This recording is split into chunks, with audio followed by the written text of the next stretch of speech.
Hey, I'd like to welcome you to another episode of Mission Matters. My name is Adam Torres, and I'm so thrilled to be at the 95th Annual State Convention here in Texas. And today I have on the show Kathy Beck, who is the co-chair for the Texas FFA State Convention Host Committee Dallas, and also a past state officer. Kathy, welcome to the show. Thank you. Thank you for having me. All right, Kathy. So that was a long title, and we're going to get into what a host committee officer does and co-chair does, and also as a past state officer, I'm really excited to get into your story and really, what that means, like to be a state officer and the level of responsibility. I'm going to take you back to all of that. That's a long trip. We'll go there. But just to get us kicked off, how did you originally get introduced to FFA? Okay. Well, FFA for me started when my brother was in the FFA. How he started, I don't know his story, but he showed a steer at the county fair, and I thought that was so cool. Showing a steer. You're leading him around like a dog, or you're just showing him. But then when I wanted to do that, I was like, oh, there's this organization associated with this ag class too. So I enrolled in the classes for my electives, and then also joined the FFA. So the desire to show a steer in the county fair is what led me to the FFA. Now, were you in an agricultural family overall, or? No, not really. We didn't do anything commercial agriculture. The people in my family had cattle and horses. I had an uncle who raised broilers for. No, and the reason I asked that too is because one of the things that I'm at convention doing is I'm trying to figure out and to see like all these different things, because I've noticed that there's people that have agricultural backgrounds, people that don't. There's people from all walks of life in FFA. Like sometimes, people think that, oh, you have to be a farmer or a rancher, and that's not the case. Like there's a lot of different skills and opportunities in Texas FFA overall, right? Absolutely, lots of opportunities, and because we weren't farmers, ranchers. We had a barn, so we put my steer in there, and I raised a hog one time too, one year. But it was that was my project. You had to have a project, and that was my chosen project. It doesn't have to be an animal, and it doesn't. There are lots of different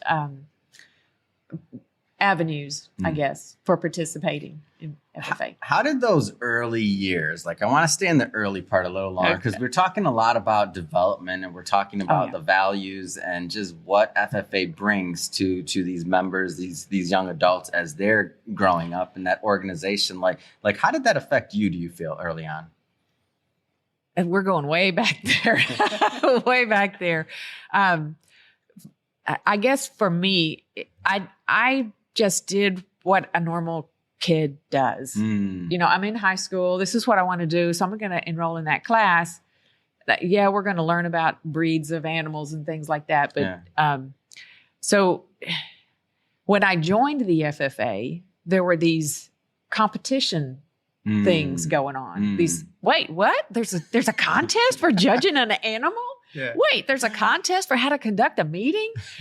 And I think that's what my nature is, one of competitiveness. So I'm like, I always want to win. I always going to go for it. And there's contests. Let's see what I can do.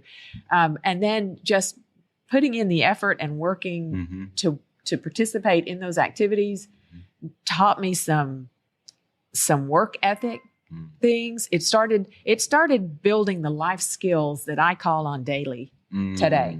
And that started in the FFA. So you advance, and we'll get into the today part in a moment, but you advance through your let's say early years of Texas FFA, and you make it to state officer. Like, what does that mean? Like, that's a big deal. It was a big deal. And at that point in my life, it was the biggest deal it's huge. That had ever happened to me. Yeah.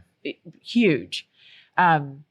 So to be able to get up to the level of state vice president, you have to come up through the district and the area at that time.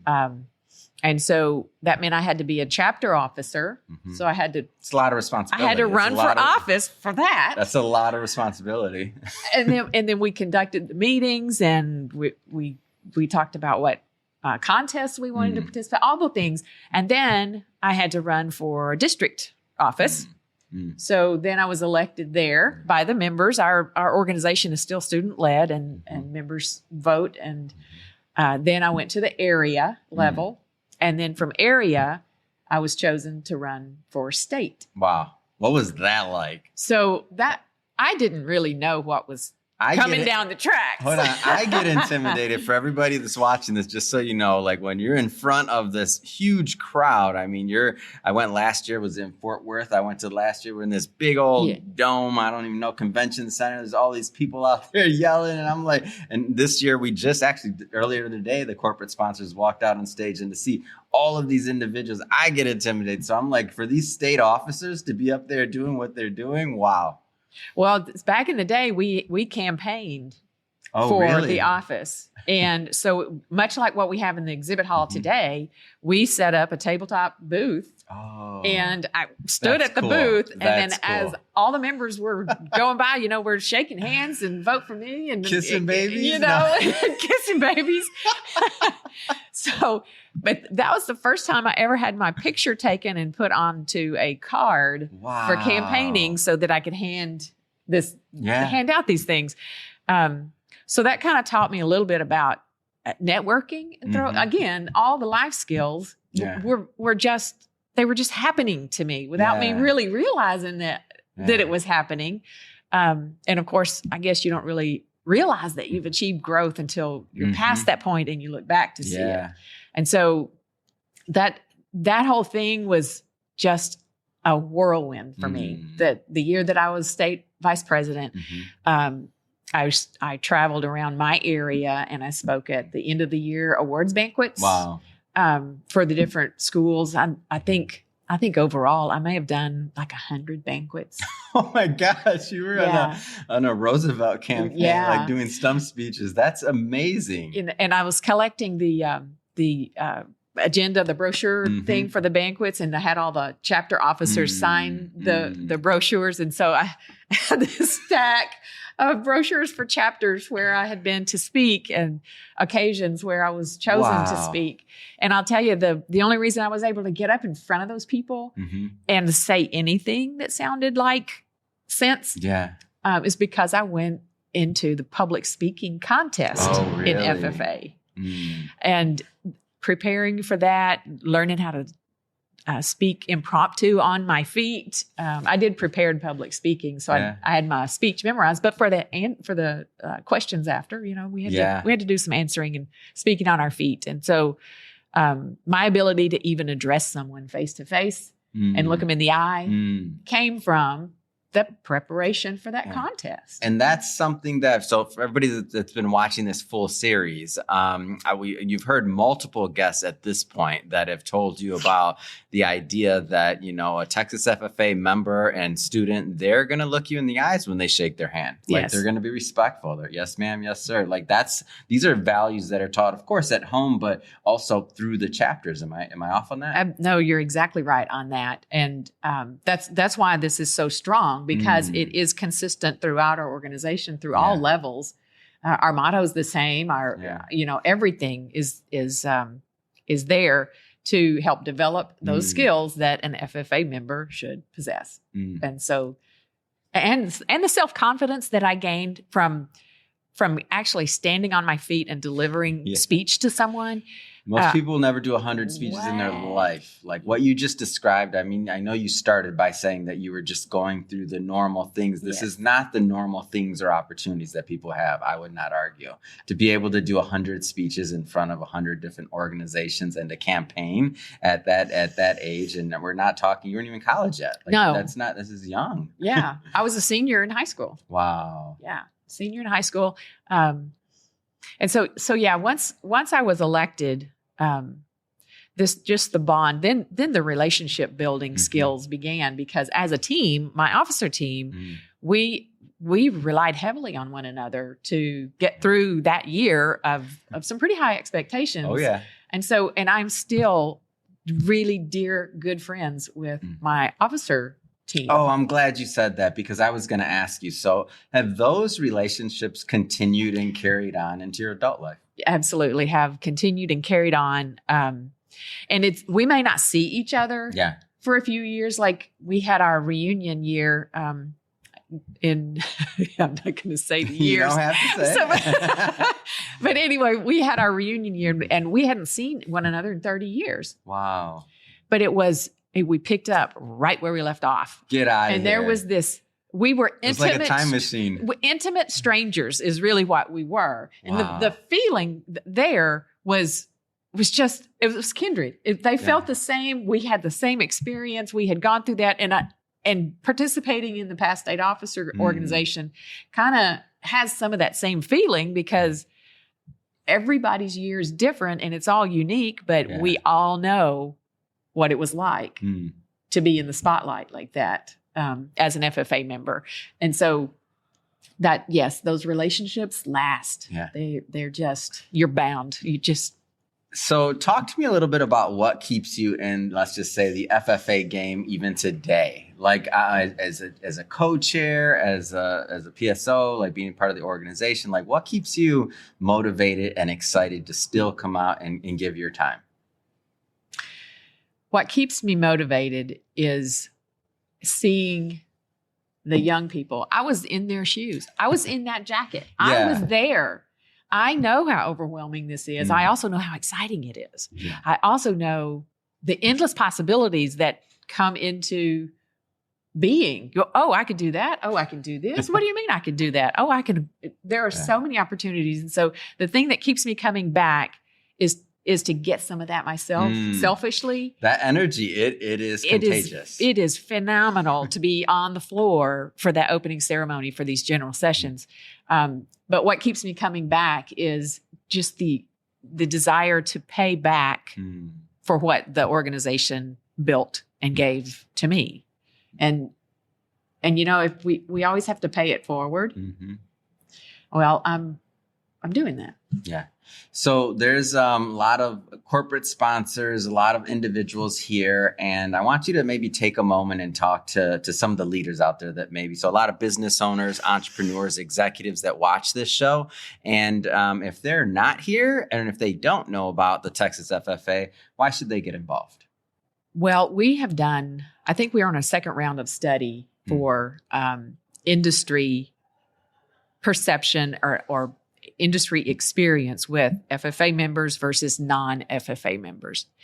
And industry, not just the ag industry, it's wherever an FFA member ends up in a career, we've targeted those and we have stats to back this up too, that corporations, hands down, value and get better productivity out of FFA members versus non-FFA members for most jobs. Most of the people that, I don't know the numbers off the top of my head, so I'm just speaking in generality. But just people who don't know about FFA, you should learn about what the students go through so you understand their skill level, because they're productive human beings. Yeah. They are good people, they're taught manners. I've been called Miss Beck so many times. The level of maturity is off the charts. I've been a lot of places. It's level of maturity it's off the charts. I forget that they're in high school. Right. I totally forget. Exactly. And you carry on a conversation at a high level with someone in high school, and it's just so impressive to see this kind of young person going out into the workforce. Yeah. So if you're a corporation, a sponsor, and you're looking for some sort of program, we have internships. You could just try one out, Yeah. That's why, so last year, our story is last year we came to convention, and that's how I was just so impressed. We produced the Growing Our Future podcast with Aaron Alejandro, and that's how I got to see it. And Aaron was telling me, he's like, Adam, just come out. And I'm like, Aaron, we're a media company in Beverly Hills. Like, what am I going to do? We don't cover agriculture. And I'm like, I don't know what am I going to, he said, just come out. It's not just agriculture, not not that agriculture is a bad thing. It just isn't what we covered. Yeah. And so I was like, all right, I'm coming. Let's go. And so I came out, and when I got here, I was like, oh no, this isn't just, and I don't mean just agriculture, but it's just much more than agriculture. So agriculture is a big component, but the life skills and the leadership skills, all the other things, like our first intern immediately after that was one of our ambassadors, and we hired that intern right after that, Sean, who's been working really hard for us on this convention. Yeah. And we've been pleasantly surprised, not surprised at Sean because I scouted him for a reason. He's our guy, but like other people that are missing this, I'm like, and then so now as one of my missions is to help more corporations and more people see what's going on. So this year we brought back, or I shouldn't say brought back, but we introduced, and now this year eXp Realty's here, Jim Wong, and that was one of our contacts that were like, Jim, you gotta come. And guess what? Jim came, and now I'm sure eXp Realty is going to be doing some more things with Texas FFA next year, and it's just going to continue to grow, because for anybody that's out there talking about there's talent or there's not enough talent or people don't want to work or this or that, come to Texas FFA. Come to Texas FFA. We have over 165,000 members. So we have a workforce that is going to hit the market. Yeah. And for those who are in tune with it, you know where to target your efforts for productivity in your companies. Yeah. One last question. That long title, what does the co-chair do? What tell me about? I need to know. Wait a minute. It was the host committee. The host committee, yes. So the convention moves around from city to city. And in each city we have that hosts the convention. We have a group of individuals local to the area who have connections through the industry, most ag-related, some not ag-related.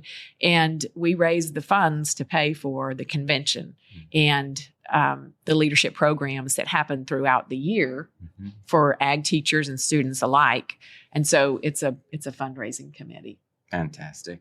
I had to ask that one because that was a long title. We need to know what they do. Well, Kathy, really, it has been a pleasure having you on the show today. I'm thrilled to be part of this and to have a past state officer and a co-chair of the host committee on the show so that we can get your perspective on what it's like to rise through the ranks and to be on that 100 campaign, 100 stop campaign. Yes. So thank you for coming on the show. Seriously. Well, thank you for having me. I've certainly enjoyed it. And I hope industry sees this podcast and understands what we're turning out here.